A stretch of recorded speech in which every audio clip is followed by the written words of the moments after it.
Hello everyone, I'm Lianne Lorraine and welcome to Lectures with Lianne. We're here today on the second Friday of the month at 4:00 p.m. at Fred Hess Community Park, where we meet every month for a lecture with Lianne. As many of you might know, Paul Williams is remarkable for many reasons. He was the first African American member of the American Institute of Architects and that institute's first African American fellow. He became incredibly famous in the 1930s, 40s, 50s for designing houses for some incredibly famous people. This is a house he designed for Lucille and Desi Arnaz in Rancho Mirage. He designed an addition, a very famous addition to the Beverly Hills Hotel. That's his handwriting that you see on the sign of the building. And also importantly to hear, he designed a number of houses in Palos Verdes that you may recognize. I believe somewhere in the range of 120 of them in the 1960s. They were advertised for their wonderful floor-to-ceiling fireplaces and modern appliances. And of course, probably the main reason that you guys live here is the wonderful views of the ocean. He was a remarkably prolific architect who worked on nearly 3,000 projects in a near 6-decade career. He was as his former colleague Jay Johnson described him, a master of creative eclecticism, and we'll talk about some of the different styles in which he worked. And although his early work was limited by the conventional demands of his clients, he was an innovator, and we'll also talk about the many ways in which he innovated. But if we really want to understand why Paul Williams is important, we need to go back in time. And we'll go back in time to the year that he was born, 1894. The population of Los Angeles, at least according to the 1890 census, is 50,000. Of those 50,000 folks, approximately 1,200 were African American. Williams lived in a house on 8th and Santee, a neighborhood that he would later joke was so far out of town it felt like it was in the countryside. His father sold fruit and vegetables at a market stand in the plaza downtown. He died 2 years after Paul Williams was born from tuberculosis. Paul Williams' mother dies 2 years after that from the same condition. He's taken in by a family that attended the same church as him. He goes on to study at Centius Grammar School. He's the only African American kid in his class. But that isn't his main memory of that period. His main memory is being the class artist. Now, to make extra money for his family, Paul Williams sells newspapers. And one of his most important clients is this guy. This is Frank Putnam Flint. Frank Putnam Flint at the time is an important Los Angeles attorney. He would go on to become an important United States senator, and he would play a central role in the Owens Valley Aqueduct project, bringing much needed water to Los Angeles. He'd also go on to play an important role in Paul Williams' early career, and we'll get into that in a minute. Now, Paul Williams goes on to study at Polytechnic High School located downtown. The school has a reputation for graduating numerous working architects in the city, and it's only when Paul Williams graduates that he comes face to face with the type of racism that he would discover throughout his career. He goes knocking on the doors of various local architects who he knows for sure, for certain, needs somebody with exactly his skills, only to be told over and over again that they don't. Fortunately, Paul Williams finds work with a noted landscape architect called Wilbur Cook. It's here that he learns to harmonize landscape and architecture. He goes on to work for Reginald Johnson, really one of the giants of Southern California residential architecture at that period. And then with Arthur Kelly, who's best remembered today for designing what we now know as the Playboy Mansion. Now, Williams, all of this time, would continue his education with various evening classes and also at USC. Eventually, he would work for this guy. This is John C. Austin. John C. Austin is best remembered today for having a hand in the design of Los Angeles City Hall, the Shrine Auditorium, and also the Griffith Observatory. John C. Austin is important to Williams' career because it's while working for Austin that Williams decides to go into business for himself. And in 1922, he sets up his own practice. Austin gives him a $90,000 commission and says, let this be a starter for your new office. Now, part of the reason that Paul Williams was able to establish his own practice was because he'd established himself as what he would have described as a small home specialist. And what that means is that he'd entered numerous local and national competitions. Remember, when you're entering a competition, they're not asking you what the color of your skin is. So Paul Williams, in some strange way, was given a level playing field to prove himself. He wins numerous local and national competitions. This is a 1920 competition organized by the Los Angeles Examiner newspaper to design the best California house costing $3,000 or less. Now, this competition is significant because Paul Williams not only gets to write about it, not only gets to explain his architectural philosophy, but this house is built in Sierra Madre. It gets him a lot of attention, but it's also interesting because it's through studying Paul Williams' early competition designs that we begin to get an early sense of what makes Paul Williams a distinctive architect. Now, if you'd asked Williams in the 1920s, where is the main focus of a California house? He would have told you it's at the front. That's where all the details are. That's where all the money's spent. That's where the dining room and the lounge are, the most important rooms to you. And in his words, the backyard was for chickens. Right? But he kind of understood that in Southern California, we have a unique indoor-outdoor lifestyle. And really, we should be able to enjoy our gardens. So he kind of reverses that concept, and you see the dining hall and the lounge pushed to the back of the house, and the kitchen comes to the front of the house. And that will become a signature style that we'll see through a number of these houses as we go on.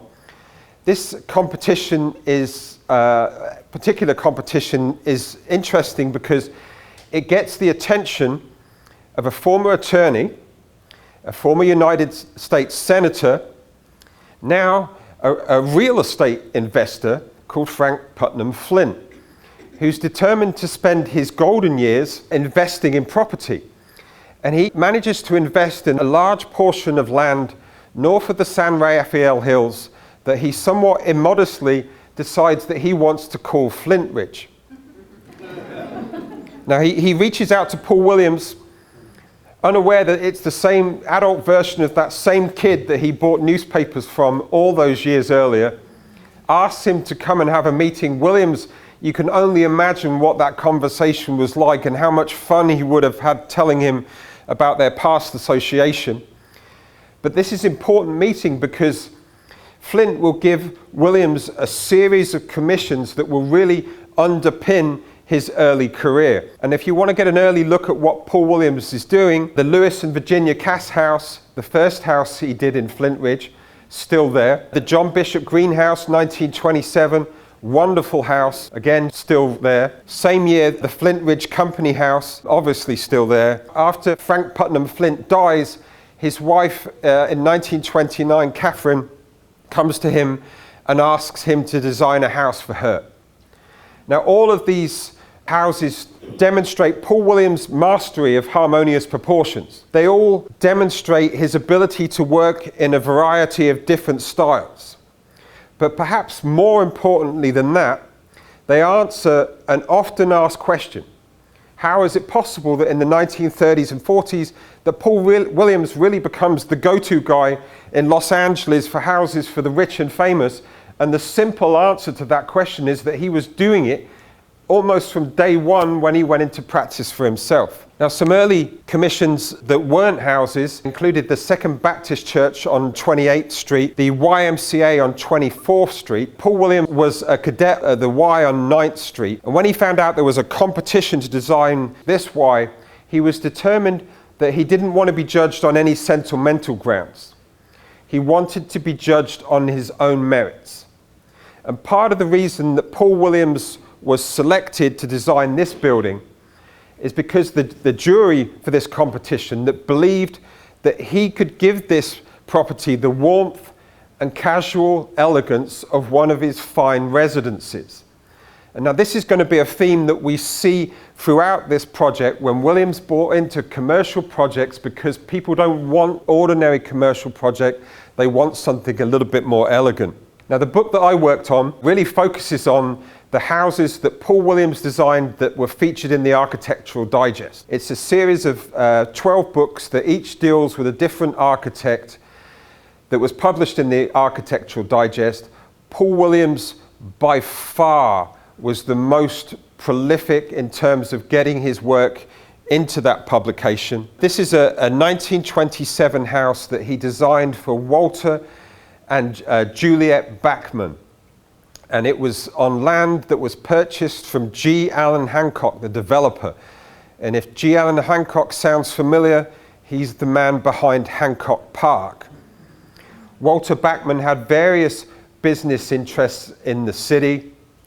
Now, we often talk about Paul Williams not being able, because of the color of his skin, to live in the houses that he designed, in the neighborhoods that he designed. Now, what did that mean on a very practical basis? Well, take this house.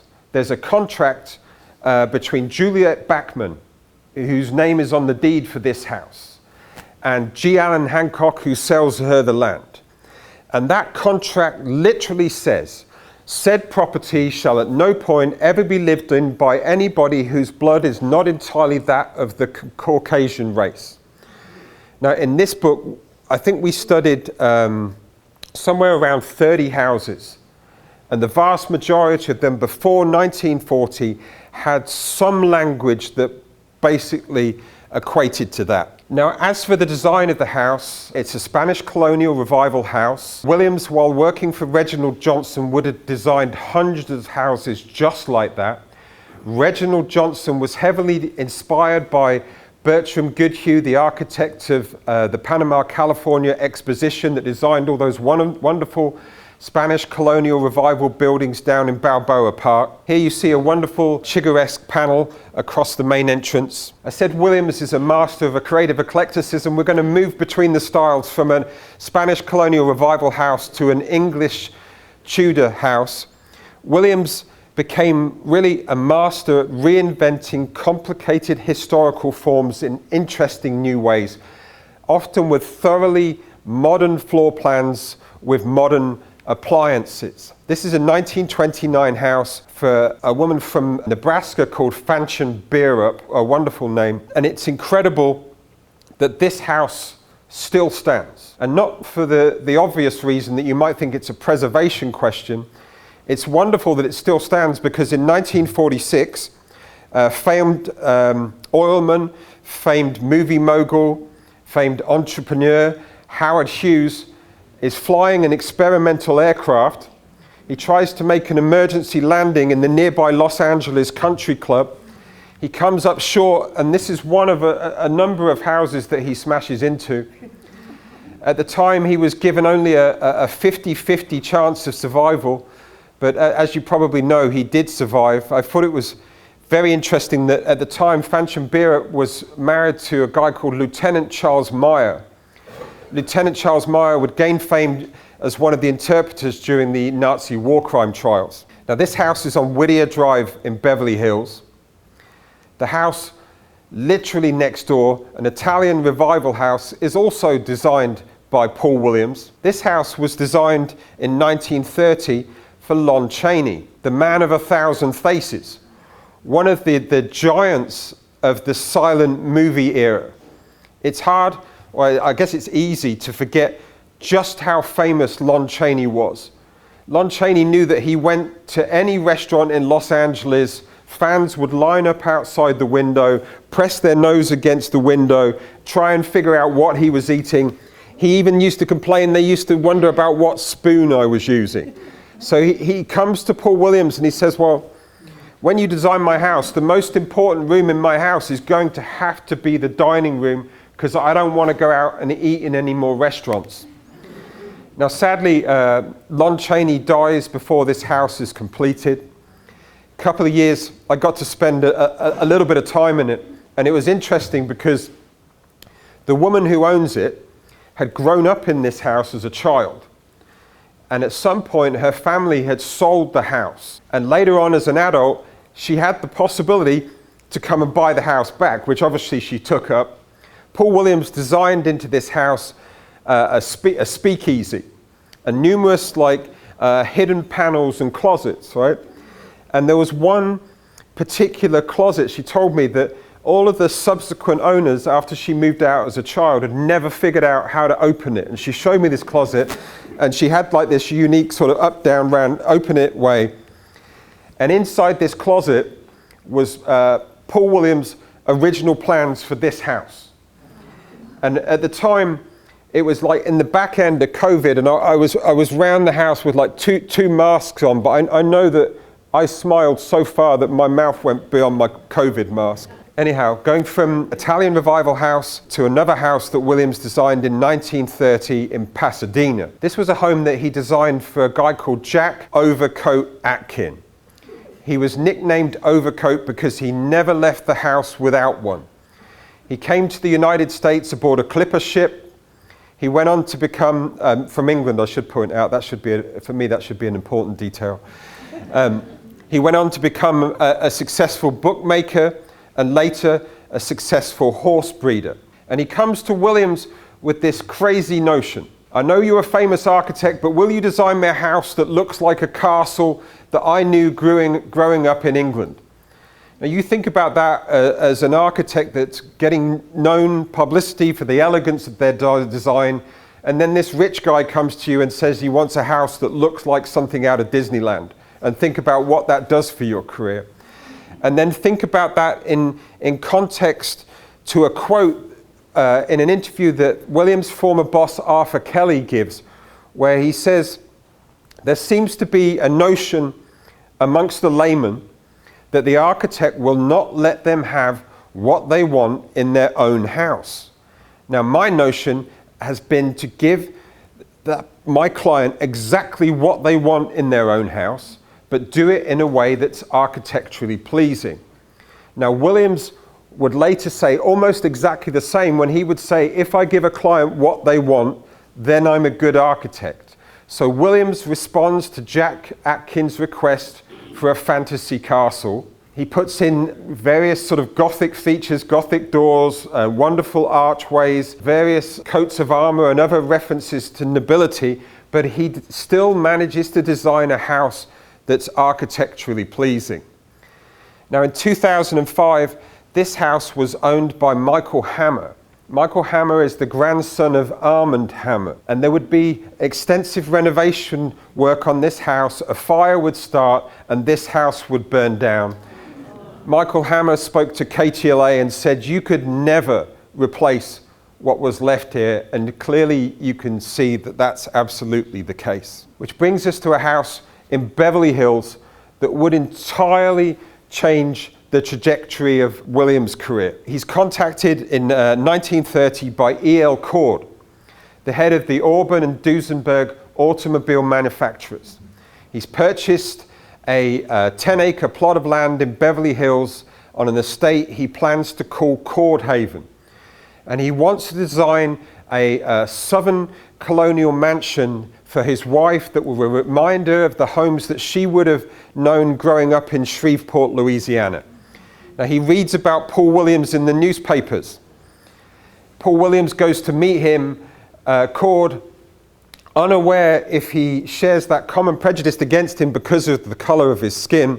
But what he discovers when he gets there is that the one thing that Cord cares about, more than anything else, is can you deliver on time? Can you do what you say you're going to do? So Williams uses a strategy that he's read about in the local, in the architectural journals, used by an architect in New York City called Cass Gilbert to get the commission to design the Woolworth building in New York City. And that strategy is that he will he makes a promise to Cord, I will deliver to you by 4 o'clock the next afternoon the preliminary designs for all of the buildings on your property. Cord says that's not possible. Williams says, I'll do it. All of the other architects, Cord says, have told me 6 weeks, couple of months at best. Williams stays up all night and delivers those plans to Cord on time before 4 o'clock. He meets the deadline. Cord is so impressed that he says to him, well, why didn't you get to work? You can design my 18-car garage. That's the first thing I want. I want the stables, of course. You can design those too. And while you're at it, why don't you design me an Olympic swimming pool as well? Cord would bring in workers from his various factories to put up expensive hardwood paneling. They would design for him custom murals and friezes. During the research process for this book, I managed to track down one of E.L. Cord's relatives, and we talked about some of the photographs in the book, and this one particularly, he said, you do realize that all of that expensive looking furniture in that house is actually reproduction. And I said, well, why is that? And he said, well, E.L. Cord refused to sit on anybody else's old furniture. Anyway, one of the sadder aspects of it, I was told that once Williams had finished designing this house, he wasn't allowed back in it. So this is the music room for that house. Williams described this as one of the most beautiful rooms of its type in the country. It had soft satin paneling, beautiful light green paintwork. Sadly, this house was demolished in, I think, 1962. At the time, the Christian Science Monitor described it as one of the finest privately held estates in the Western United States. Now, I included this house for 2 reasons. One reason, it's on the cover of the book, but far more importantly, it's one of Williams' personal favorites. Now, if you think in the time that we've been talking, and I'll do my best to remember this, we've seen at least 2 or 3 Spanish colonial revival houses. We've seen an English Tudor house. We saw an Italian revival house, and now we have a blend of French Normandy and French provincial architecture. It's a 5-bedroom, 5-bath house in Hancock Park that was designed for Iowa stockbroker Henry Collins, who moved to Southern California in hopes of improving his ailing health. Until about 2 years, it had only ever had 2 owners. It's a wonderful house, and as you can see, it's still there. Now, you'll probably get the sense as I go through this presentation that Williams is really developing a reputation as the go-to guy for the rich and famous in Los Angeles. And his clients for this house would absolutely fit that bill. They were Lillian and Jay Paley. Jay Paley has various business interests in Los Angeles, but he is today best remembered as one of the founders of the Columbia Broadcasting System, better known as CBS. Now, as for the design of the house, it's a modernized Georgian home. If you look at the image on your right, you'll see it has another common feature of Paul Williams' work. He loved curves, he loved undulating lines, and if you see this house, it has an undulating driveway that leads up to the house. That would become a really common feature of Paul Williams' work. This house had 32 rooms, including this, the games room, including this, the bar. Williams made a point of working with the latest, greatest interior designers. In this case, it was Harriet Schellenberger. On the outside of the house, he worked with a landscape architect called Huntsman Trout. This Zodiac and Sunburst swimming pool has been photographed so many times. It's probably one of the most famous privately owned swimming pools in the United States. And if you think you would like to live in this house, you're a little bit too late. It sold 2 years ago for $61.5 million.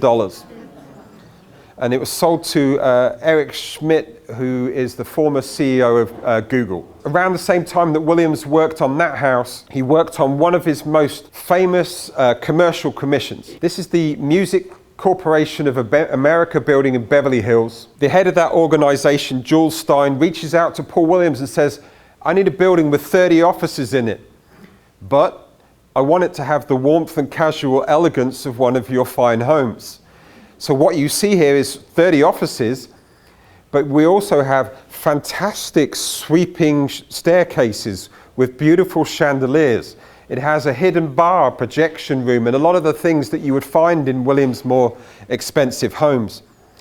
Williams also was asked to incorporate this wonderful set of iron gates that Stein imported from Scotland. You may look at this next house and you think, well, why has this rather loud English guy put this house into this presentation? It doesn't look that interesting, right? It's a modern take on a California ranch house. And the truth is, it's not that interesting until you think that every aspect of this house that could be made out of steel is made out of steel. So we have steel window frames, steel door frames, steel support columns, steel paneling on the outside. The basic frame of the roof is steel also. And perhaps rather unimaginatively, this is called the Steel House. It's one of two houses that Williams designed for the 1936 California Home and Garden Exposition on Wilshire and Spaulding Avenue in Los Angeles in 1936. Other architects who designed houses for this exposition included Richard Neutra, Gordon Kaufman, and Williams' former boss, Arthur Kelly. If you went to this exposition, you could order one of the steel houses in a kit form and a contractor could put it together for you. They were built in collaboration with Lear Steel Homes. I gave this presentation recently and a friend of mine was there and she said, oh, you do know there's one of these houses in Altadena. I looked it up on Google Earth and sure enough, it was right there in Altadena. I have no idea if it survived the fire. Another friend of mine said to me, oh, you realize too that a whole bunch of these houses were sold in Reno, Nevada. And of course, there's a whole community of steel houses designed by Paul Williams in Reno, Nevada, and that are still there. The other house that Williams designed for the exposition was called the French House, which the Architectural Forum somewhat sarcastically noted was only French in its vaguely French roof and the potted plants outside the door. Now, if you were to ask me in this whole research process, what was the most shocking discovery that you made working on this book? I'm going to tell you right now, it's this house, and I'll tell you why in a minute. This is a two-story English Tudor house designed in Toluca Lake for noted screenwriter Gladys Lerman. She was an Oscar-nominated screenwriter. She was successful in Hollywood at a time when Hollywood was even more of a male-dominated industry than it is today. She was behind films such as Mexicali Rose, Two Girls and a Sailor. She did a couple of Shirley Temple films. Williams designs for her a beautiful house that includes this wonderful, more traditional curved staircase, a common feature of his work. And also the image on the right is an oval reception room, a very common feature of Paul Williams' work.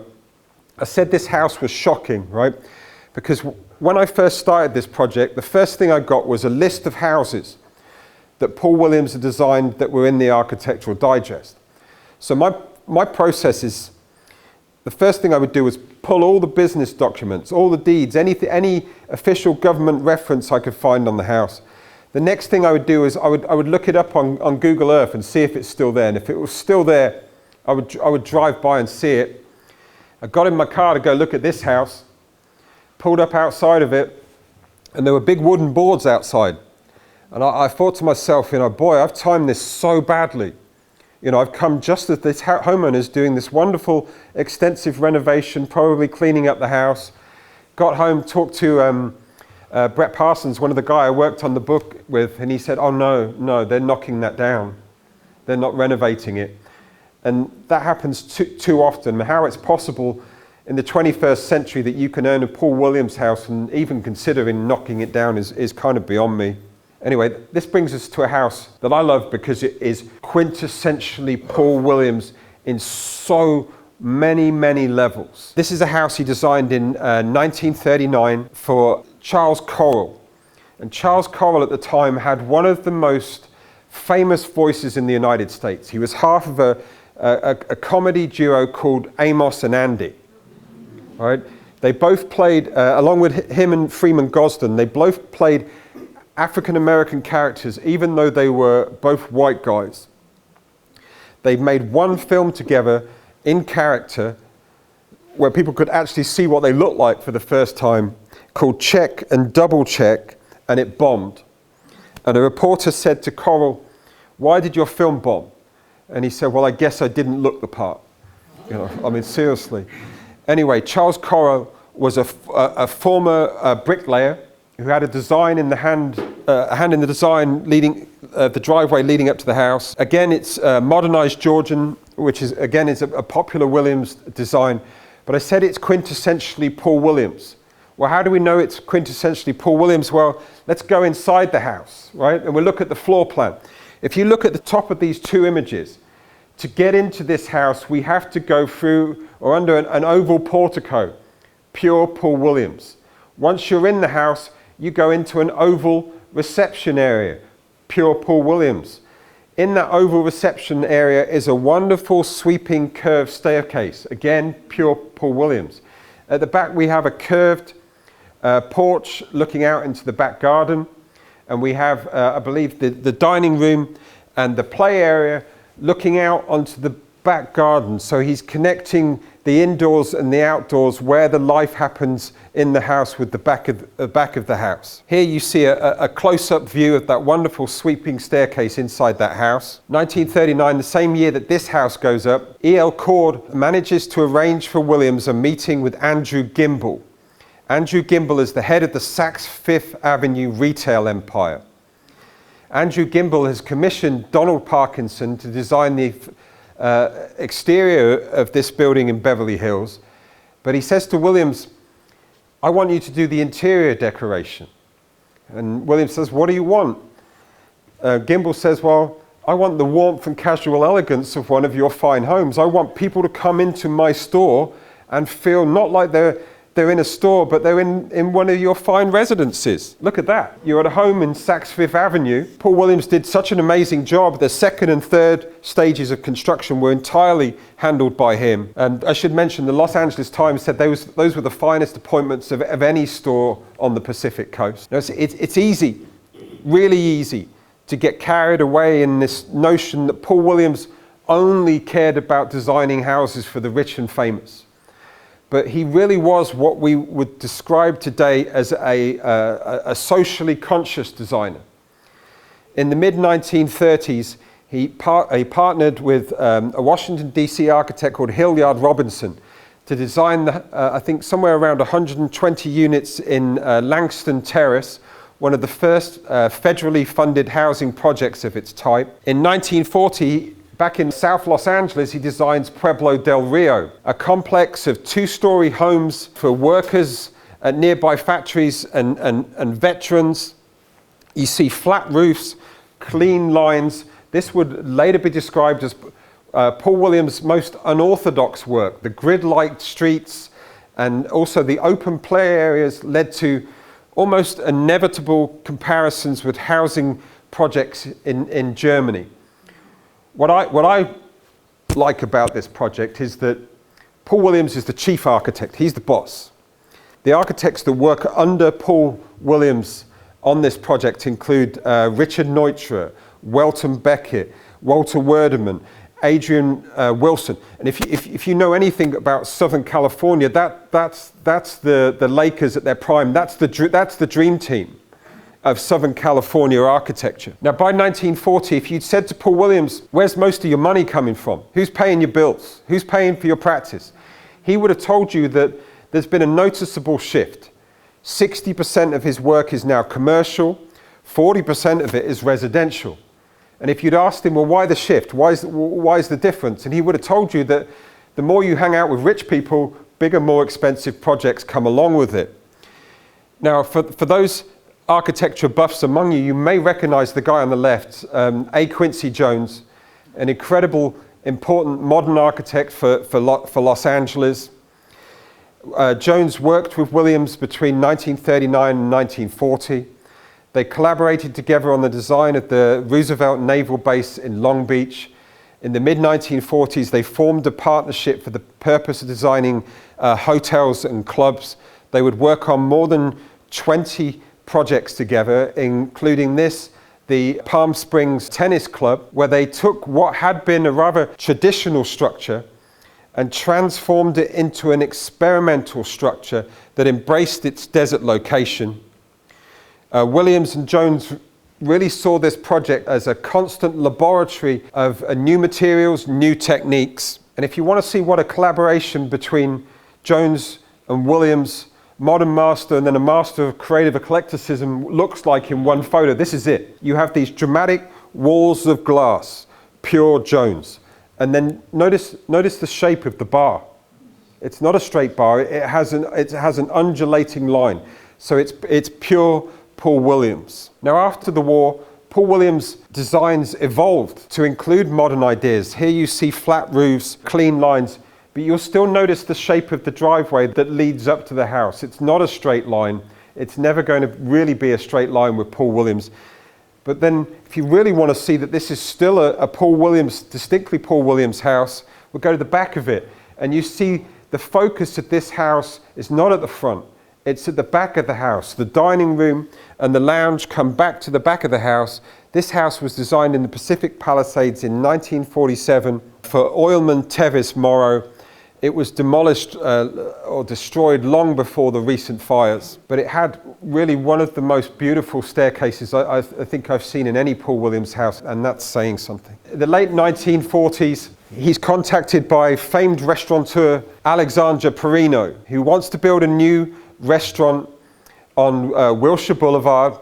He's taken control of a building that was a former Thrifty Mart, and he asked Williams to convert it for him.